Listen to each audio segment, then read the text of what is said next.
ಕೊಡ್ತಕ್ಕಂಥ ಸೂಚನೆ ಅದು ಒಳ್ಳೆಯ ಸೂಚನೆ ತೆಗೆದುಕೊಳ್ಳಿ, ಅದನ್ನ ತಗೊಂಬರೋದು ಅಂತ ಹೇಳೋದು. ಆದರೆ ಯಾವ ಫಲಾನುಭವಿಗೆ ದೊರಕಬೇಕಾಗ್ತದೆ ಆ ಫಲಾನುಭವಿಗೆ ದೊರಕತಕ್ಕಂಥದ್ರಲ್ಲಿ ನಾವು ರಾಜಕಾರಣ ಮಾಡ್ಲಿಕ್ಕೆ ಹೋದ್ರೆ ಬಹಳ ಸಮಸ್ಯೆಗಳು ಜನಸಾಮಾನ್ಯರ ಮೇಲೆ ಆಗ್ತದೆ, ಆಡಳಿತದ ವ್ಯವಸ್ಥೆಗಳ ಮೇಲೆ ಆಗ್ತದೆ. ಅದರಲ್ಲೂ ವಿಶೇಷವಾಗಿ ನಾನು ಹೇಳ್ತಕ್ಕಂಥದ್ದು ನಮ್ಮ ಕೋಆಪರೇಟಿವ್ ಸೆಕ್ಟರ್ ನಲ್ಲಂತೂ ಇವತ್ತು ಹಲವಾರು ರೀತಿಯ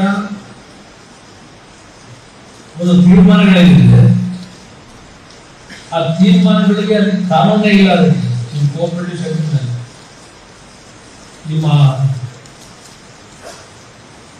ಆ ಇಲಾಖೆಯಲ್ಲಿ ಹಾಲು ಉತ್ಪಾದಕ ಸಂಘಗಳಿರ್ಬೋದು, ನಿಮ್ಮ ಹಲವಾರು ಸೊಸೈಟಿಗಳ ಸಮಸ್ಯೆಗಳು, ರಾಜಕಾರಣದ ಒಂದು ಪೈಪೋಟಿನಲ್ಲಿ ಸಂಘಟನೆಯಲ್ಲಿ ನೀವು ಕೊಡಬೇಕಿತ್ತು.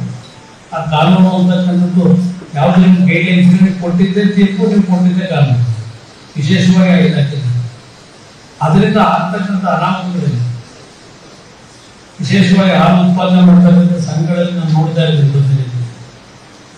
ಅದು ರಾಜ್ಯ ಸರ್ಕಾರದ ವ್ಯಾಪ್ತಿಗೆ ಬಂದರೂ ನಾನು ನಿಮ್ಗೆ ಹೇಳ್ತಕ್ಕಂಥದ್ದು ನಿಜವಾಗಲೂ ಸ್ಥಳದಲ್ಲಿ ಏನಿದೆ ಅಂತಕ್ಕಂಥ ಮಾಹಿತಿಗಳನ್ನ ಕೊಡೋದು,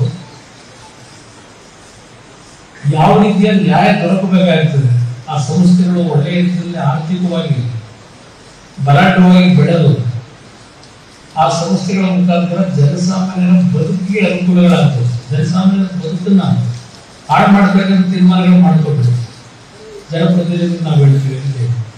ಇದು ನಾನು ಸೂಕ್ಷ್ಮವಾಗಿ ನನಗೆ ಆದಂತ ಕೆಲವು ಅನುಭವದಿಂದ ಯಾರ ಮೇಲೆ ಹೆಸರು ಹೇಳೋದಿಲ್ಲ. ಈ ವ್ಯವಸ್ಥೆಯನ್ನು ನಾವು ಉಂಟಾಗ್ತಿದ್ದೀವಿ ಜನಪ್ರತಿನಿಧಿಗಳು. ಆ ಹಿನ್ನೆಲೆಯಲ್ಲಿ ಜನಪ್ರತಿನಿಧಿಗಳ ಗಮನ ತರ್ತಾ ಇದ್ದೇನೆ. ಸಭೆ ಪ್ರಾರಂಭ ಆಗಿ ಎಲ್ಲ ಒಂದು ಇಲಾಖಾ